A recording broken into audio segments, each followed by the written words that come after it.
Hey, welcome to the debut of the Digital Revolution with Jim Kunkle.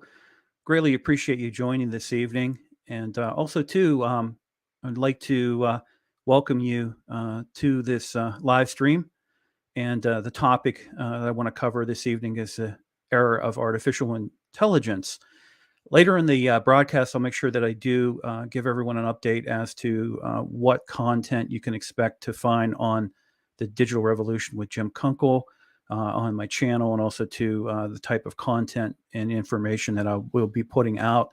It will be on the topics of digital transformation, digital business, and other type of related topics. But this topic, what I wanted to cover tonight, is something that's really coming to the forefront with a lot of different news and updates and warnings and all kind of things. And the statement that is always said, a saying that's always said, that I really kind of like in that saying is, "May you live in interesting times." Now, for a lot of people, that is a negative statement or a saying. For me, I find it very fascinating because we do want to live in interesting times, and right now we do live in a very interesting time. A little bit of turbulence is going to be ahead of us when it comes to artificial intelligence, AI, the role that it'll play in not only business, education, society, even in our daily lives.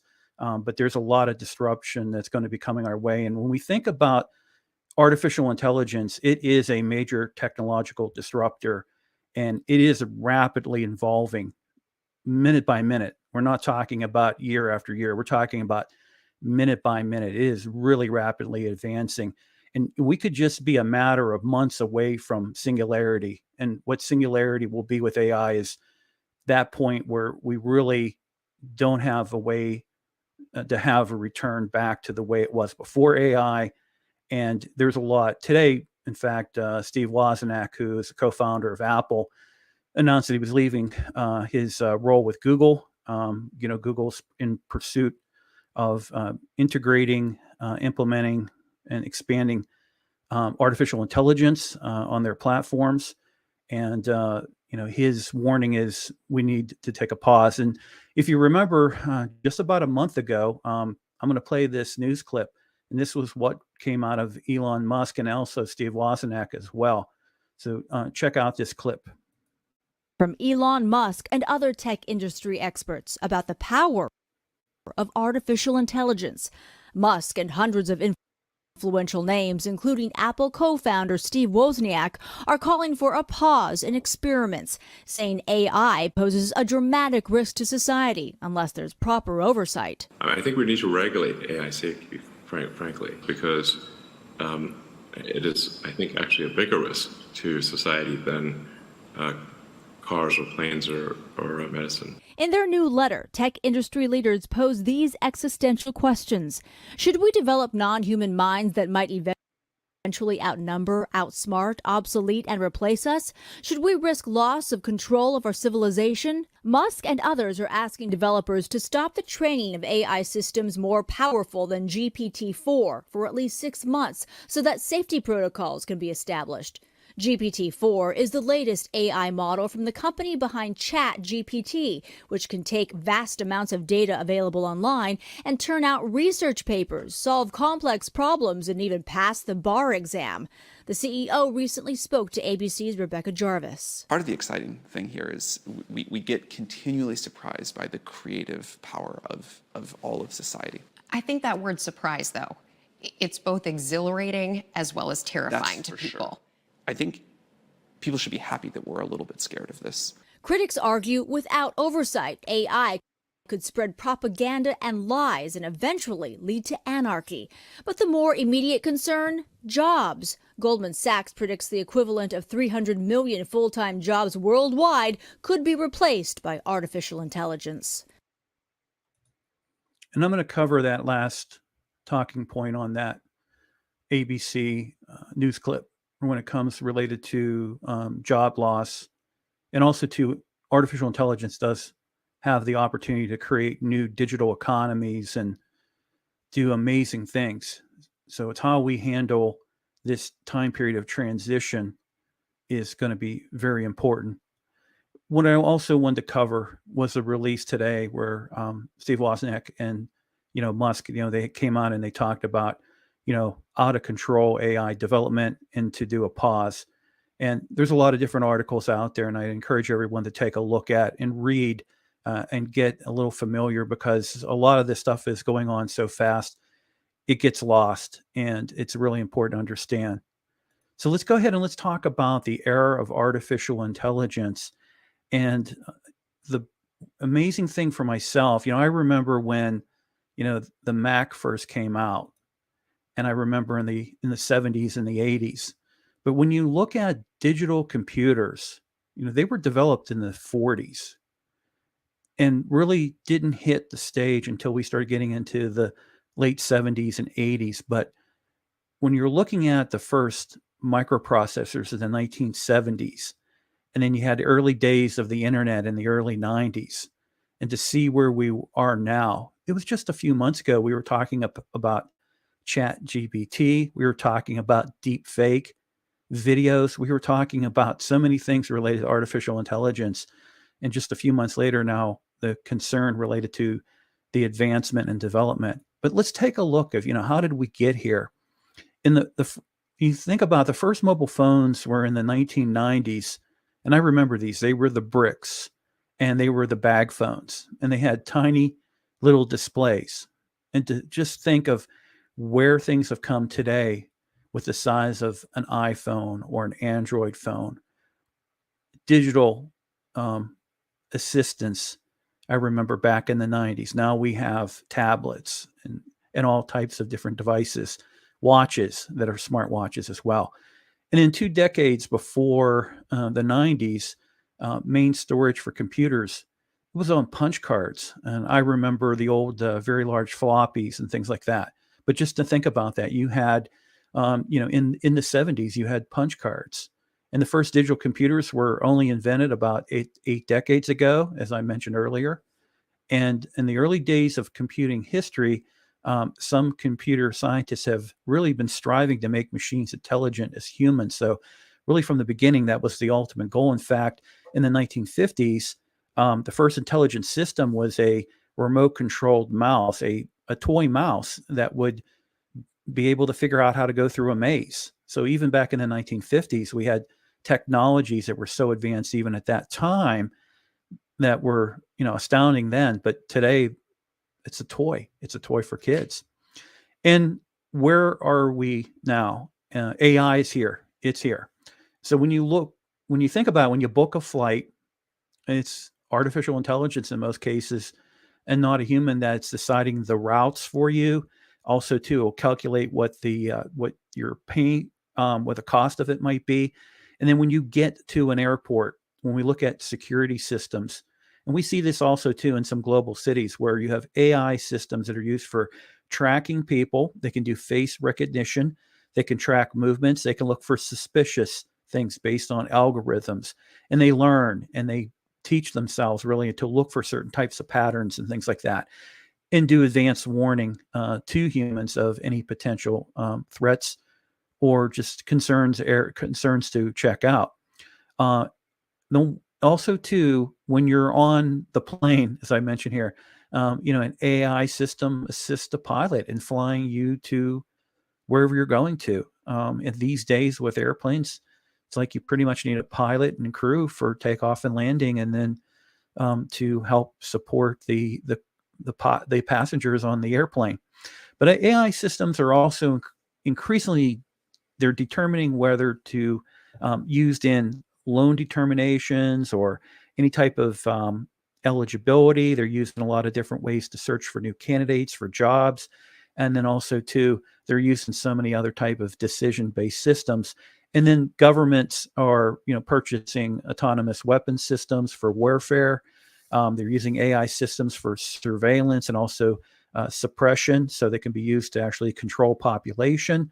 But when you're looking at the use of drones and AI and weapon systems and AI, and ultimately where things can lead is that when we start getting into advanced robotics with artificial intelligence, that's where things start to change. And so there are 3 types of artificial intelligence. Real quickly, the first one is machine learning, and then you have machine intelligence, and then you have machine consciousness. And what I'm going to do is cover each of these. So when we're talking about machine learning, there's three types of machine learning. The first is supervised. It's really where information is being fed, and then also too inputs and outputs are based on what, as it's called, supervised learning. It's what is being given to the system to learn, and also to what are some of the desired outcomes that we want to have from this. So what it does is there's an algorithm that's going to be developed, and it can be shifted to create outputs that are closely aligned with a desired result as close as possible. When we're looking at unsupervised learning, this type of machine learning is widely used to create predictive models. So when you look at predictive models, it is using unsupervised learning. And this is going to be based on information it is included and inputted into it. But what it does with a lot of the data, it has all these different data points, and it will look to cluster those together, and it will group things, and then it will look for commonality and association. And then what it can do is it can adjust itself based on what it is discovering in these clusters and groups of information and data points to be able to come out with a predictive model. And then the last one is reinforcement learning. Reinforcement learning is the closest machine learning type to how humans learn. The algorithm or agent learns by interacting with its environment and getting a positive or negative reward. Common algorithms include temporal differences, deep adversarial networks, and quantitative learning. So when we look at the three types of machine learning, they really do have value depending on what you're looking as a business or an organization, or in whatever is really the desired outcome. With machine intelligence is very different because it's what's created when the machines are programmed with some aspects of human intelligence, including learning, problem solving, and prioritization. These are limiting abilities, as it says, and a machine can tackle a complex set of problems. So it starts to employ logic. It starts to think for itself. And this is kind of where we're at right now with a lot of the AI systems, where the intelligence is really so advanced right now that machine learning is there, and very very concerning, because as it advances on, what type of parameters, what type of safety protocols might be in place. What are some of the rules? How can we kind of deal with machine learning intelligence that is advancing itself so fast and so rapidly? So a lot of these are going to be questions that they're going to be asked. Artificial consciousness is where everything is leading to. And that's really where the artificial intelligence, it has synthetic consciousness. It recognizes itself. It starts to be self-aware, as we are self-aware of ourselves. And when you mix this with cognitive robotics, when you have advanced robotics, and now you have an AI system, and we think of an AI system, what I always think of an AI system is we have Skynet. Skynet was in the digital world. It was what controlled everything. And then obviously in the movie with the Terminator, Skynet controlled robotics, and it made machines do things. When you're thinking of a artificial conscious, and you're thinking of that combining with cognitive robotics, if you want to stick with the science fiction side, think of Data from Star Trek, where now you have a autonomous robotics, or a robot with the ability to have a conscious thought, to be able to kind of think, reason. It might even have also self-preservation in mind. And so, again, keeping with those science fiction themes, what comes to mind is Isaac Asimov. He created the 3 laws of robotics. And, those are things that we're going to have to think about when we have consciousness in AI, and then we have advanced robotics and start to have that crossover, that combination, is exactly, how do we deal with that, again, another type of singularity event or the singularity event when it comes to that combination. But ethics come into play too. So when you have a machine that is conscious, we have human rights. Does that conscious machine now have some sets of rights? And so I think that's also an important thing to come in play as well, is if we are going to create artificial intelligence, have advanced robotics, and that combination, exactly what ethics will come to play for this new type of consciousness, this new type of a form of it's even hard to wrap words around it, because we don't create life. It's artificial, but this artificial intelligence that mimics kind of a life. It has a conscience, it has feelings, it has thought, it has emotions, and everything else like that. So those are some of the things I wanted to kind of cover tonight. Now, what I want to do is talk a little bit about the Digital Revolution channel. So I've created a new channel on YouTube, and also too, I will be broadcasting from time to time some short live streams talking about certain topics, and maybe have the option of the opportunity to have some live chats go as well, audio live chats on different topics.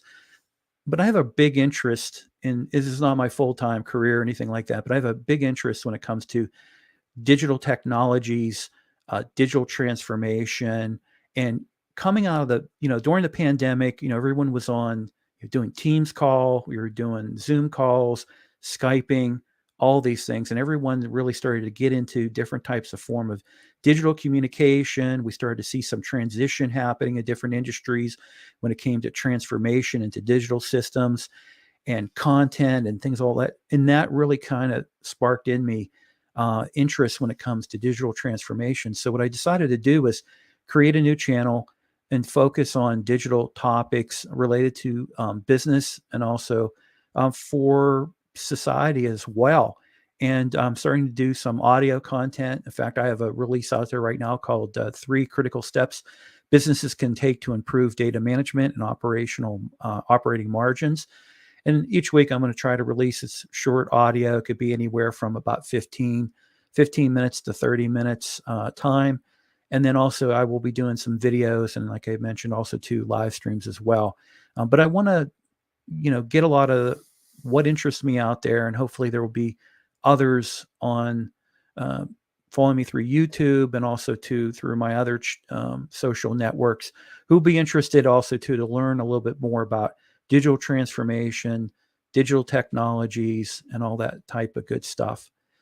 So I greatly appreciate everybody joining this evening, and also to everyone who posted.